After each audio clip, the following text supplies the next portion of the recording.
அகர் மரம் எத்தனை பேர் கேள்விப்பட்டிருக்கீங்க? எனக்கு ஜஸ்ட் கமெண்ட் பண்ணுங்கள். ஏன்னா நமக்கு நிறையா பேருக்கு வந்து சந்தன மரம் தெரிஞ்சிருக்கும், தேக்கு மரம் தெரிஞ்சிருக்கும். பட் அகர் மரம் அப்படிங்கிறது ரொம்ப ரொம்ப ரேர் இல்லையா? ஸோ கண்டிப்பாக நீங்கள் ஜஸ்ட் எனக்கு கமெண்ட் பண்ணுங்கள். எத்தனை பேருக்கு இந்த மரம் தெரிஞ்சிருக்கு அப்படின்னு. இல்லை தெரியாதவங்க ஜஸ்ட் இந்த வீடியோவில் தெரிஞ்சுக்கோங்க. ஏன்னா அதாவது சந்தன மரத்தை விட ஒரு மரம் விலை அதிகம் உயர்ந்த மரமாக இருக்குது அப்படின்னு நம்ம அதை கண்டிப்பாக தெரிஞ்சுக்கிட்டு தானே இருக்கணும். கண்டிப்பாக இந்த அகர் மரம் பார்த்திங்க அப்படின்னா இந்தியாவில் முதல் இடத்துல இருக்கக்கூடிய ஒரு காஸ்ட்லியான மரம் அப்படின்னா இந்த அகர் மரம்னு சொல்லலாம்.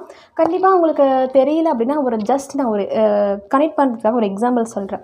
நம்ம நிறைய இந்த அகர் ஊதுபத்திலாம் கேள்விப்பட்டிருப்போம் இல்லையா? ஸோ ஆல்மோஸ்ட் இப்போ கனெக்ட் ஆகும்னு நினைக்கிறேன்.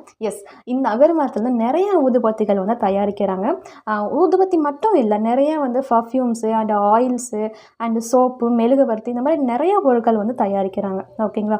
அதாவது இந்த அகர் மரத்தில் இருந்து 1 கிலோ கட்டை வந்து 73 லட்சத்துக்கு போகுது.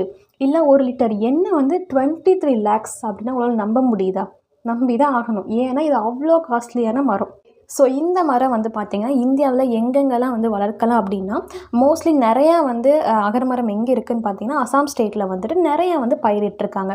இதே தமிழ்நாட்டில் நம்ம எங்கே வளர்க்கலாம் அப்படின்னு பார்த்தீங்க அப்படின்னா நம்ம கோயம்புத்தூர் சைட்ஸ் வந்துட்டு நிறையா வந்து வளர்க்கலாம். ஏன்னா இது கடல் மட்டத்துலேருந்து இவ்வளோ ஹைட்டில் வளரக்கூடிய அப்படிங்கிறது ஒரு சில இதெல்லாமே இருக்கும். ஓகேங்களா? 2 தான் தேவைப்படும். ஒன்று என்ன அப்படின்னு பார்த்தீங்கன்னா கடல் மட்டத்துலேருந்து உங்களுக்கு 300 to 1500 மீட்டருக்குள்ளே இருந்தால் வளரும். இல்லை இந்த மரம் பார்த்திங்க அப்படின்னா பசுமை தங்கம், மரங்களின் கடவுள், ஸோ அந்த மாதிரி நிறைய பேர்ஸ் வந்துட்டு இருக்குது. ஏன் அப்படின்னா இருக்க தானே செய்யும்.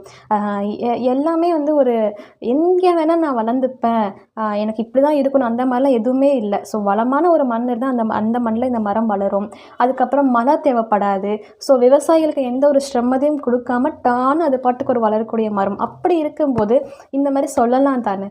இன்னொன்று பார்த்திங்க அப்படின்னா உங்களுக்கு லைக் ஃபாரின்ஸ் எல்லாம் பார்த்திங்கன்னா இந்த மரத்தோட ஆயில் தான் ரொம்ப ரொம்ப ரேட் அதிகமாக வந்துட்டு சேல் பண்ணிட்டு இருக்காங்களாம். இன்னொன்று பார்த்திங்க அப்படின்னா இந்த ஆயில்ஸ் வந்துட்டு நமக்கு வந்து இந்த மூட்டு வலி அந்த மாதிரி பெயின் எல்லாம் இருக்கும் இல்லையா, அங்கெல்லாம் தேய்ச்சோம் அப்படின்னா ரொம்பவே நல்லதான். பட் ஒரு மரம் வளர்த்து அதை வந்து வெட்டும்போது ரொம்பவே கஷ்டமாக இருக்கும். அது நிறையா மரம் வளர்த்துறவங்களுக்கு தெரிஞ்சிருக்கும். எதுவுமே அப்படி தானே இல்லையா? லைக் நம்ம ஒரு நாய் வளர்த்துறோம், இல்லை பூனை வளர்த்துறோம், எதுவுமே அது நம்ம கூட இருக்கும்போது எவ்வளோ பாசமாக இருக்கும். அதே மாதிரி தான் ஒரு மரமும் நம்ம வெட்டும்போது கண்டிப்பாக கஷ்டமாக இருக்கும். பட் இன்கேஸ் இட்ஸ் ஃபினான்ஷியல் சைடும் நமக்கு தேவைப்படுது அப்படின்னா நம்ம அது பண்ணி தான் ஆகணும். ஓகேங்களா? ஸோ இது பார்த்திங்க அப்படின்னா உங்களுக்கு சந்தன மரம் வந்துட்டு 20 இயர்ஸில் கொடுக்கக்கூடிய ஒரு லைக் பெனிஃபிட்ஸை வந்துட்டு இது வந்து உங்களுக்கு 7 to 8 இயர்ஸ் இருந்து ஸ்டார்ட் ஆயிருமா. ஸோ அவ்வளோ பெனிஃபிட்ஸ் வந்து இந்த மரத்தில் இருக்குது. ஸோ யாராவது வந்து மரம் வளர்த்தணும், மரம் வளர்த்தது எனக்கு பிடிக்கும் அப்படின்னு நினைக்கிறவங்களாம் கண்டிப்பாக வந்து அகர் மரத்தை